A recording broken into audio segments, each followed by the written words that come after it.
Hello everybody, and welcome to Ancient Architects. Please subscribe now to get the latest ancient history news and independent research from around the world.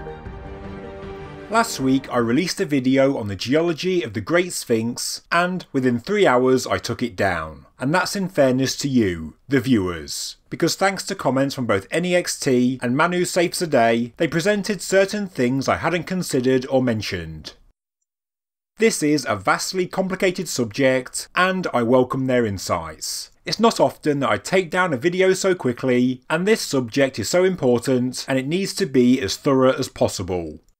For that reason, this is now part 1 of a 2-part mini-series on the geology of the Sphinx. The reason I made the video in the first place is thanks to the outstanding new video from Anyextee, titled The Sphinx Explained, Origins, Identity and Hidden Entrances, which, I'll say again, is arguably the best unbiased investigation into the Sphinx on YouTube. I've linked it below in the description. Even if you're like me and a bit of a know-it-all, you will learn something in this video, that's for sure. I know I did. Anyextee discusses many things, and he also touches on a specific subject in the controversy surrounding the age of the Sphinx.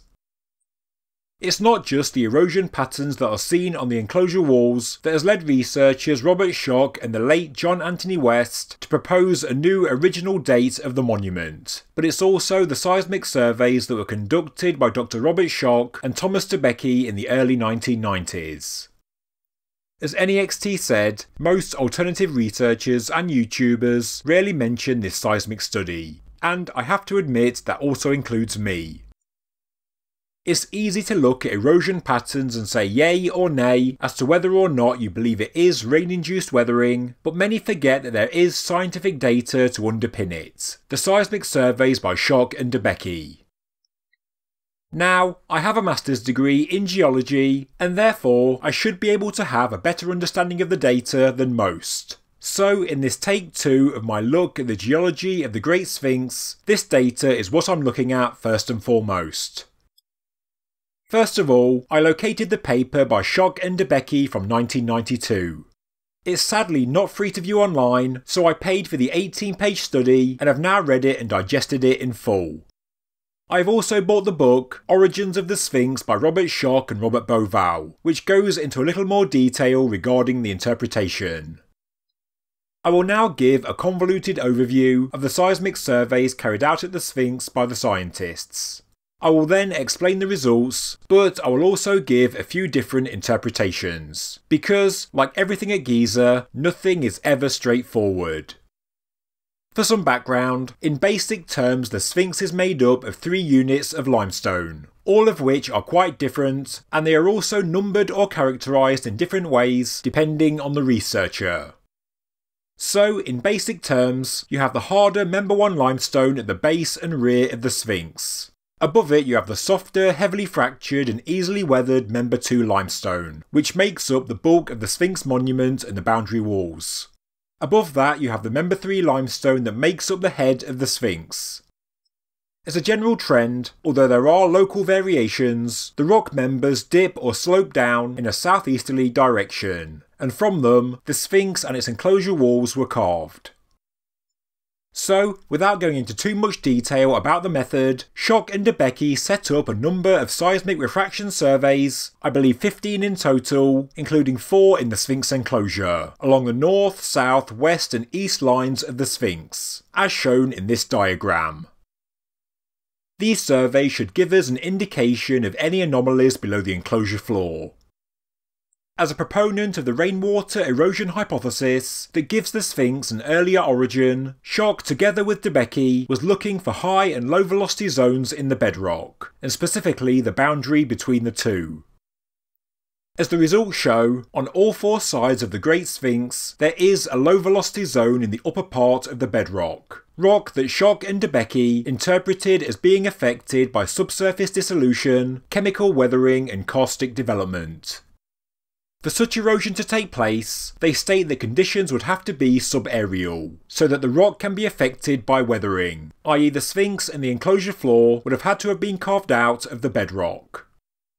The higher velocity region is deeper, and this is where the rock is more intact. It's harder and more competent, and so far the weathering has not affected this deeper area of bedrock. What Schoch and Dobecki believe they recorded was the depth of the transition between the two zones to the north, south, east and west of the Sphinx. As you can see from the data, according to the interpretation, there is less weathering in the bedrock at the back of the Sphinx and much more in the bedrock at the front. The boundary at the front is also very non-uniform, meaning it isn't straight, and as you can see it's undulating. The lack of uniformity could also indicate a potential void under or around the left forepaw of the Sphinx, something which I'm not convinced of but will mention in a future video, maybe a part 3. The north and south profiles also show a lack of uniformity in erosion, but there is a general trend of less erosion to the west and slightly more to the east, in a gradual but haphazard manner. In the summary of their paper, the authors state that the weathering of the bedrock limestone within the Sphinx enclosure is non-uniform and shows a well-defined, deeper weathering profile towards the eastern frontal portion of the Sphinx. They state that this suggests varied periods of subaerial exposure for different portions of the enclosure, the front being more exposed than the rear, or that the front of the enclosure was cut before the rear. So, I want to discuss the seismic findings and what they mean for the study into the age of the Great Sphinx. I went to robertschoch.com and, on his website, he states that the extraordinary depth of subsurface weathering supported his conclusion that the core body of the Sphinx must date back to 5000 BC or earlier. Of course, he believes this due to what he interprets as rainwater erosion that is most prominently seen on the western and southern enclosure walls. I always believed Schoch's point of view since I first saw the TV documentary with John Anthony West when I was 10 or 11 years old. You know, the one presented by Charlton Heston. But like many independent researchers, I've never looked into the detail. Not properly. I took his interpretation as fact without looking at the facts. And when I now see opposing views from at least 3 geologists, Colin Reeder, James Harrell and Jorn Christensen, and there are many more, of course I do have doubts. They are each looking at the Sphinx geology independently and from a scientific perspective, and so I do need to look at the bigger picture. Referring to Origins of the Sphinx, the book by Robert Schoch and Robert Bauval, the authors state that the seismic data showed that the Sphinx was not all carved out at the same time or during one period.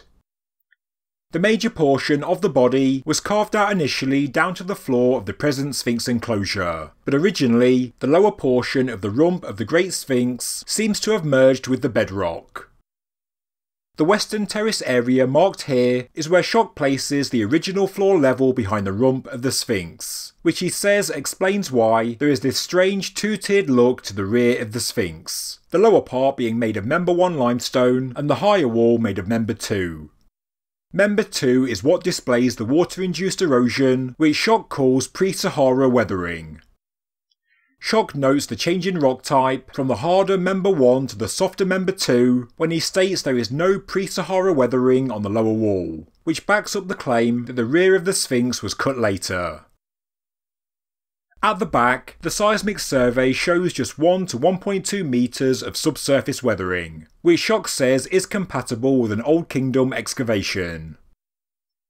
Based on this calculated assumption, he conservatively estimated that the rest of the enclosure floor was between 50 and 100% as old, or in terms of dates, was excavated between 4700 and 7000 BC.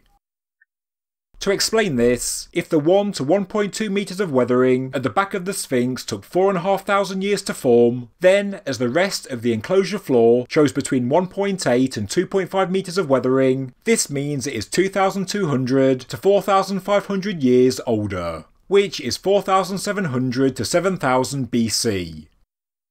I must now add that Robert Schoch thinks that this is an underestimation, because the data is simple linear extrapolation, and this doesn't happen in nature. The weathering is therefore likely older than his oldest dates, maybe 10,000 BC or earlier. Most experts agree that the Neolithic wet phase was around 7,000 to 10,000 years ago, and so these differential observations from seismic surveys, combined with what is interpreted as rain erosion on the western and southern enclosure walls, led Schoch to scientifically underpin the more ancient date for the Sphinx, an idea first proposed by John Anthony West. Now, Matt from Ancient Architects would have accepted all this in 2017, and ended the video about now. But Matt of 2020 wants to be as critical to alternative ideas as I have always been to the ones presented by Egyptologists. I want to find the holes in the interpretation, an anomaly that becomes an oversight, or a needless assumption that is required to make it work. Now, I must say that Schoch's interpretation is certainly on the table. He is a professor of natural sciences at Boston University. But I also found opposing views by other established independent geologists, views that are rarely given any airtime. Firstly, as echoed by geologists Colin Reeder and Dr. James Harrell, seismic investigations are immensely useful, non-destructive methods that can give us information about rocks we cannot see. But primarily, geophysical techniques are prospecting tools. Some geophysical surveys show things that other techniques do not, and as all geologists know, and as said by Colin Reeder, conclusions drawn from geophysical investigations should always be confirmed by intrusive methods. If not, they are not conclusive. This is a fact that any geologist would agree with. As mentioned, Robert Schoch does base his estimate that the Sphinx is 7 to 10,000 years old on the seismic survey data. But an assumption is made in the interpretation of the results, that the low velocity zone is caused by the subaerial weathering, and not some other factor or a collection of factors. Now, I have reached out to Dr. Schoch, and if he is willing to hear me out or watch this video, I would very much like to run everything I say from now on in this video by him. I'm sure he is a very busy man, so he's probably not seen my email. So, in fairness to the work of Dr. Schoch, I could well have gotten some of this wrong, but I think as an inquiring mind, I must look at the opposing views. If Dr. Schoch is happy to hear me out, and he can easily refute the following alternative ideas, I will certainly make another video and set the record straight. To my knowledge, there are other factors at play that can cause high and low velocity zones in rocks. Seismic refraction surveys are often used in the oil industry to map different geological layers and boundaries. I would have thought that we need to understand the finer nature of the rock being analysed in the seismic survey, to interpret the results effectively, to remove any variables from the equation. And what is the rock that was being analysed by Schoch and Dobecki in the Sphinx enclosure? It's the top of Member 1, which by geological standards is a complex formation. At the Sphinx locality, the top of Member 1 consists of a few metres of irregular beds of limestone. It is not the perfectly flat sedimentary layering that we see on the body of the Sphinx monument, but it is what geologist Thomas Aigner called the shoal reef faces of the limestone that underlies the Giza plateau. This layer consists of isolated patches of coral colonies, up to a few metres in diameter, that float in a variable matrix of reef deposits. The coral colonies are especially abundant in the upper part of the layer, creating a hummocky surface with up to 1 metre of relief. A number of years ago, Dr. James Harrell said that when pressed, Schoch never explained to him why a low velocity zone at the top of Member 1 represents weathered limestone. Schoch has a good reason to assume it does, but Harrell's problem was that this was an assumption with no core samples to underpin it. This is addressed by Schoch in The Origins of the Sphinx, and he says that actually, any geologist can see that the floor of the Sphinx enclosure is weathered, and as there is no difference between the velocities at the surface and the subsurface, you can safely assume that the subsurface is weathered. On the terrace area to the north, where you can see the weathered Member 1 rock units in cross-section, these are also weathered, and Schoch was able to compare a seismic profile with a geological outcrop of the rock. The top of Member 1 is weathered, and so Schoch recorded velocities compatible with the weathered layer on the terrace. Harold says that the low velocity layer is probably just a reflection of the original bedding of the bedrock limestone. And although this does seem quite unlikely because of how Schoch countered Harold, I am left with a couple of questions. I have attempted to do some research into the Member 1 limestone at Giza, and if my understanding is correct, we shouldn't think of the upper part of Member 1 as homogeneous beds of flat limestone. It certainly isn't. As stated, it is a complex shoal reef layer that sits on a hard bank of nummulitic limestone. Harold says that the base of Schoch's low velocity zone shows a hummocky relief that is identical in scale to that seen at the top of the shoal reef zone. He sums up by saying that the bottom of the low velocity zone is the base of the shoal reef. He says that what Schoch calls the sound limestone, represented by high velocities on the seismic survey, is quite likely the less porous nummulite bank limestone that geologist Thomas Aigner said immediately underlies the shoal reef. For reference, Aigner did a major study into the geology of Giza. In my understanding, and again I'm happy for Robert Schoch or another geologist to correct me, shoal reef deposits would certainly show a lower velocity signature on a seismic survey because of the natural porosity, and the nummulitic limestone below would give a higher velocity. The seismic profiles would also be non-uniform and quite irregular, because the nature and morphology of shoal reefs are non-uniform and irregular. So, with that in mind, could the nature of the shoal reef be reflected in the seismic surveys? Again, in fairness to Schoch, he does write, "I am not simply mistaking a shoal reef faces for a subsurface weathered zone and a nummulite bank limestone faces for unweathered subsurface limestone as Harold suggests." Schoch is far more educated in geology than me, but the question I have is how do we know? Wouldn't a shoal reef layer already have primary porosity from the nature of the rock, as well as secondary porosity from being exposed subaerially, the weathering we see on the surface in the Sphinx enclosure? How does a seismic survey differentiate between the two? If, by nature, the shoal reef is a natural low velocity zone, which in this case is also affected by subaerial weathering, and the nummulitic layer is a natural high velocity rock type, well, how can we disregard this interpretation? I'm not being picky, I just want to understand. I next saw the work of Colin Reeder, another respected independent geologist, who drew a line connecting the east and western depths of Schoch's low velocity soundings from the back and front of the Sphinx, and also the sounding recorded by Schoch beneath the Sphinx temple. The line it created very closely follows the natural west to east slope of the bedding plane. This is shown by Reeder in this diagram. The top line that is seen running through the Sphinx is the natural slope of the limestone rock in Member 2, whilst the bottom line marks the boundary identified by Schoch's seismic surveys, which a number of geologists, including Harold, believes is simply the base of the shoal reef layer. As you can see, they are parallel, and I originally thought this can't be a coincidence. Colin Reeder thought and Harold agreed that Schoch's seismic data could simply be an artefact of the bedding of the rocks of Member 1. Credit to Robert Schoch, and as any good researcher should do, he did address Colin Reeder and countered his claim that this could be a bedding plane. He said that his weathering boundary was pretty much at the same position on the north and south seismic profiles. Therefore, if it was an ancient bedding plane that follows the dip or slope of the limestone from west to east, then it should also follow it from north to south as well. Remember, the limestone beds at Giza all slope to the southeast.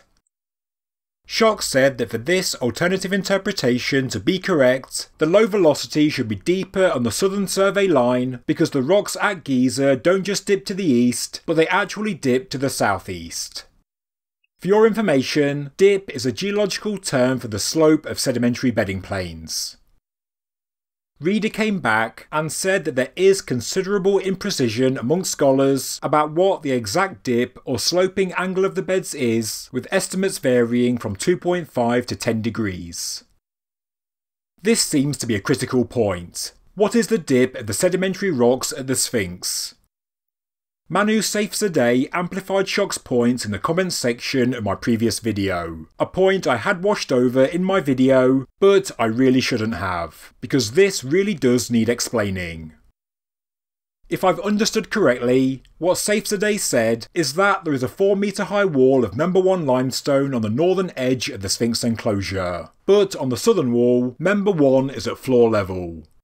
So there is a 4 metre difference from the north side of the Sphinx to the south, which indicates quite a steep dip of the rock member. For reference, the specific Member 1 rock of the Sphinx enclosure is the upper shoal reef portion of Member 1, not the harder nummulitic limestone that sits below.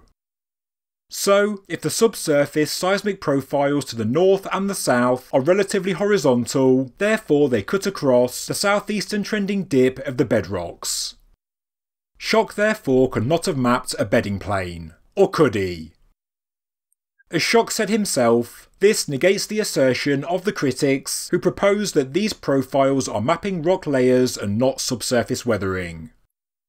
Well, this brings me to my next question. We can map the top of Member 1 quite well, the top of the shoal reef layer, from terrace outcrops to the north and from the outcrops of the Sphinx enclosure.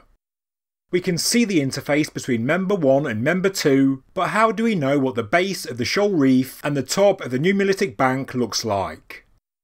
I can't see that any geologist has accurately given a profile or topography of the top of the nummulitic layer, Harrell's high velocity zone that sits beneath the reef deposits.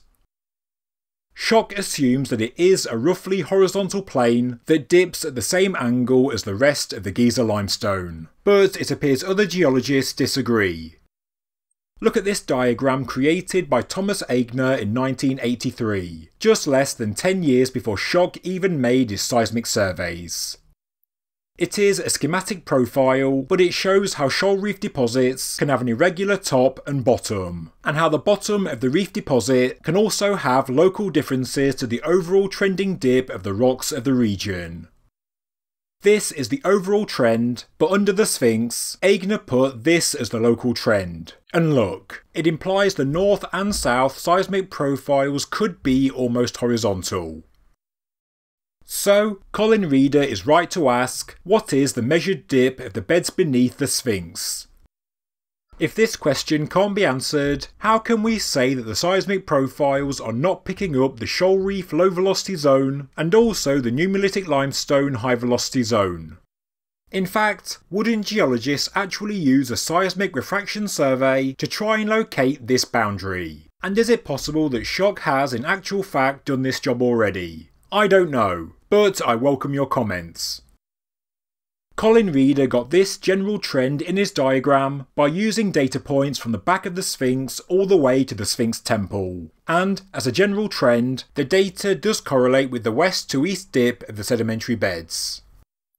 This section from west to east is over a much larger distance than the readings from north to south, and so we would expect seismic profiles to pick up the general trend as opposed to the local variation.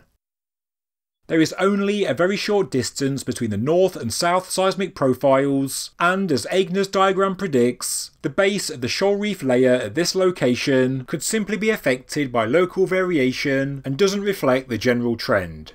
Remember, shoal reef limestone is irregular by nature. Aigner's diagram isn't accurate because he hadn't done a seismic survey, but it was a calculated prediction based on studying the geology of the Giza Plateau. From what I can gather, and again admittedly I could be wrong and would welcome Schoch or another geologist's input, the important thing that we do not know is the topography, if that's the right word, of the nummulitic bank that the shoal reef deposit sits on. This is the crucial piece of information missing. We know the general and localised dips of Member 2 beds and also get an idea of the reef layer in Member 1, but there is no detailed understanding of the top of the nummulitic layer, its general dip and the local variations through the Giza Plateau. But, as stated, at the specific Sphinx locality, could Schoch's seismic surveys have done this work for us? Is this a possible interpretation? As this diagram shows, Thomas Aigner shows that there is a general trend, but there are many local variations. Before making this video, I managed to speak with Colin Reeder, and he mentioned an important point that we all should try to understand. We have to take the depositional environment of the Sphinx limestone into account. Member 2 was deposited in quite a dynamic nearshore lagoon that lay behind a reef of some sort. The Member 2 rock was laid down when the waters in the lagoon were relatively calm, but were also periodically influenced from offshore conditions, and that is why Member 2 has alternating sandy and silty subunits. Member 1 units were laid down under more sustained conditions of greater influence from the offshore waters. Member 2 sediments were effectively draped over the undulating Member 1 surface. As Reeder says, given all of these variables, interpreting seismic data will be challenging. This is something I thought when starting this study. It's surely not as simple as low velocity equals subsurface weathering. So what are the variables? What artefacts of the actual Member 1 bedrock influence seismic velocities? Another question for Robert Schoch is, since the Sphinx enclosure was cut, is subaerial weathering the only thing that can generate these low and high anomalies? What makes this the overriding factor? Doesn't the rock type have an effect? What about the Giza surface runoff water into the back of the Sphinx enclosure? Which I totally agree with, I should add. Does this not generate a deeper weathering profile at the back than the front? I know he says that the back was recut, but because the western end of the southern wall of the Sphinx enclosure, right up to the major fissure, was a clear area of surface runoff, should this not be reflected in the seismic velocities at the western end of the southern profile? I'm not trying to be annoying, and I have no motive to try and trash the work of Robert Schoch, and I could have gotten this completely wrong. I admit that. I'd just really like to know a definitive answer. If I get answers, I will certainly make another video and clear everything up point by point for you the viewer. And that brings me to another observation made by geologist Jorn Christensen, a professional independent geologist with 30 years experience in the field. He analysed the Sphinx and Sphinx enclosure in person and says that the top of the harder Member 1 limestone, the rock that makes up the floor of the Sphinx, is what geologists call an unconformity, i.e. the top of Member 1 does not conform with the layers above it. Christensen states that the Member 1 rocks look to have been uplifted, weathered and eroded before Member 2 was even laid down. He says that the beds at the top of Member 1 have both primary and secondary porosity. As the low velocity zone on the seismic surveys is the upper portion of the Member 1 limestone, could it also be mapping ancient weathering? For a start, reef deposits by their nature have a primary porosity anyway, which does not come from subaerial weathering from the cutting of the Sphinx enclosure. It's there as an artefact of the rock type. And then there is secondary porosity from ancient weathering, and this too would surely affect seismic readings. Again, are there more factors at play to create a low velocity zone in the top of Member 1 than simply just subaerial weathering when the Sphinx enclosure was cut? I know that Seyfzadeh has said that Member 1 is 4 meters higher on the north compared to the south, but the rock type is still the same. It's this big shoal reef layer that apparently consists of isolated patches of coral colonies, sometimes up to a few meters in diameter, that float in a variable matrix of reef deposits. It's not like its horizontal sedimentary beds. So, surely by nature, the whole deposit has natural porosity and would show a low velocity signature, at least compared to the harder nummulitic layer below. In his 2015 article, Christensen hypothesised that the low velocity zone identified by Schoch's seismic survey could simply be the eroded and already porous Member 1 shoal reef deposit, so his ideas marry up with those from Reeder and Harrell. In basic terms, the back of the Sphinx enclosure is cut well into the Member 1 rock, with the enclosure floor being close to the bottom of the reef layer of Member 1, and therefore very close to the nummulitic layer below. At the front of the Sphinx, we have a larger amount of reef and the nummulitic layer is deeper. To the north and the south of the Sphinx, inside the enclosure, the top of the nummulitic layer is at the same level. this is different to the overall trending dip of the limestone beds at Giza because the top of the nummulitic layer is irregular by nature, with a varying dip dependent on locality. Topography probably isn't the correct word, but the topography of the top of the nummulitic layer is irregular, as shown in basic form in this diagram by Thomas Aigner. In reality, this does need mapping with geophysics and intrusive methods like boreholes, and then we can have a definitive answer. To be thorough, I will also mention the S9 seismic reading that was taken at the Sphinx temple, which, according to Schoch's interpretation, shows weathering down to 1.2 to 1.5 metres. Like seen at the back of the Sphinx, this is relatively shallow weathering. But, as many of you know, the Sphinx temple is composed of cut blocks from the carving of the Sphinx itself. So, if the survey results do show a weathering profile, why don't we see deeper weathering like that at the front of the Sphinx? Well, in Schoch's interpretation, the Sphinx temple could have been covered with a floor and a roof, which could well have protected the floor from erosion. Some also say that the floor of the Sphinx temple was lowered from its original elevation in later ancient times. This lowering could be by a significant amount, and in doing so, they did remove a large portion of the original weathered layer. The size of the seismic low velocity zone at the back of the Sphinx, and also beneath the Sphinx temple, is around the same, so it could indicate that Khafre or Khufu cut both. But, on the flip side, the seismic reading is in line with what you would expect if mapping the shoal reef and nummulitic layer below, as shown by Reader in this diagram. Of course, this diagram is simplified, and the seismic surveys show there is considerable variation. So, we do have opposing interpretations of the same data. And I'm not trying to disprove Schoch at all, because personally, I do agree that the Sphinx predates the 4th dynasty. I am simply trying to understand, and to try and gauge a rough date for the origins of the Great Sphinx. Like Fox Mulder on the X-Files, I want to believe, and my questions are genuine for my own understanding. For the Ancient Architects audience, I want to try and present the facts, to question everything, and to go as deep as I can with subjects, and simply be as critical as possible using evidence available. Therefore, at this moment in time, I am left with questions, which are admittedly for my own lack of understanding, but if I can understand, I would very much like to try and present it to a broad audience so that we're all armed with the facts, and then we can work from it. Before making this video, I asked myself, why do a number of independent geologists disagree with Robert Schoch, if the evidence from the seismic surveys is so compelling? If it is compelling, why isn't there complete agreement? At the minute I can see that there is another interpretation, so I will try to get my questions answered, and when I do I'll make a video on ancient architects.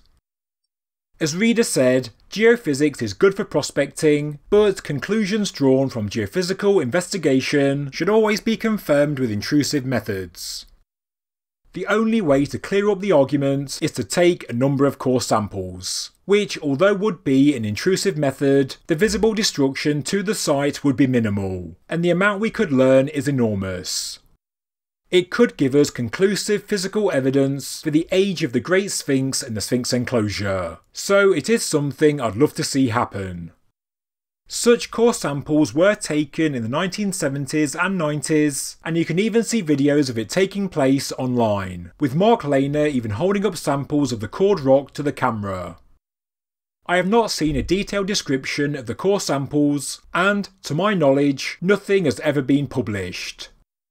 Today I actually emailed Mark Lehner, and to give him credit he did reply. He said that on the day the core samples were drilled they were taken away, perhaps to Cairo University. Lehner never saw them again, and never saw any results of the analysis. So, in summary, Schoch's interpretation of the seismic data is of course on the table. From my less educated position, it is a fair and honest interpretation of the seismic results. He is thorough and always counters his critics, which is a huge credit to him. I am not a critic, I am in no position to criticise his work, I am just looking for clarity, where maybe some things have gone over my head. Schoch is a respected geologist, but so is Reeder, Harrell, Gowrie and Christensen, so that's the only reason I have the questions I have. Until my questions are answered, I will attempt to do so myself by continuing my geological research, by reaching out to other geologists, and I'll also hopefully hear from Dr. Schoch. With regards to the seismic data, I am still very much on the fence, but I do not discard Schoch's interpretation, far from it, but I still need to know why it can't be a natural but irregular bedding plane.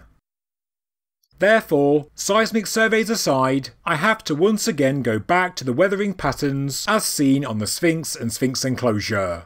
This is our main source of evidence for a much earlier origin of the Great Sphinx, and I'll discuss all this in my next video on the subject.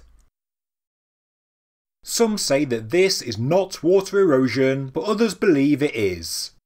The dates of 7 to 10,000 BC for the age of the Sphinx comes from the seismic surveys discussed in this video. And if you remove that from the equation, based on the erosion patterns alone, some independent geologists do think that the Sphinx is older than the 4th dynasty reigns of Khufu and Khafre, but only to the beginning of dynastic history. I'll present all this and more in my next video. Thank you very much for watching this episode of Ancient Architects. If you enjoyed the video, please subscribe to the channel, please like the video, and please leave a comment below. Thank you very much.